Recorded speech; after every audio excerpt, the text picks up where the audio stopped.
أعوذ بالله من الشيطان الرجيم.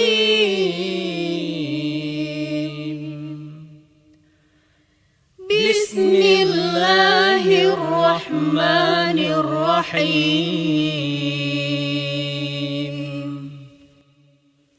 يا أيها الذين آمنوا كتب عليكم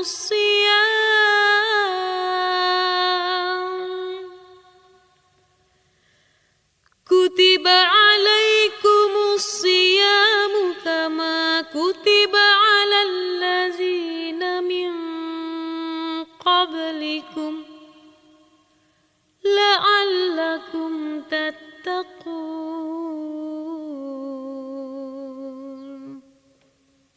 أياما معدودات،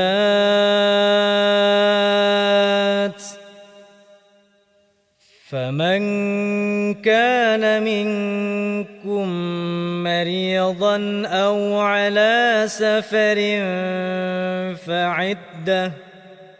فعدة من أيام أخر. وعلى الذين يطيقونه فدية طعام مسكين، فمن تطوع خيرا فهو خير له، وأن تصوموا خير لكم إن كنتم تعلمون.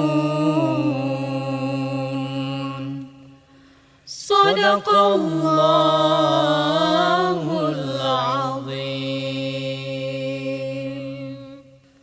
Aku berlindung kepada Allah dari godaan syaitan yang terkutuk dengan menyebut nama Allah yang Maha Pengasih lagi Maha Penyayang.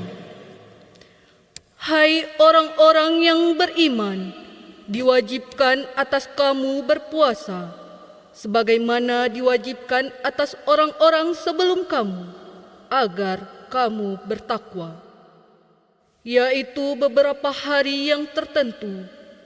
Maka barang siapa di antara kamu ada yang sakit atau dalam perjalanan, lalu tidak berpuasa, maka wajib berganti sebanyak hari yang ditinggalkan pada hari-hari yang lainnya. Dan bagi orang-orang yang berat menjalankannya, wajib membayar fidyah, yaitu memberi makan seorang miskin. Barang siapa yang dengan kerelaan hati mengerjakan kebajikan, maka itulah yang lebih baik baginya. Dan berpuasa lebih baik bagimu jika kamu mengetahui. Maha benar Allah dengan segala firman-Nya.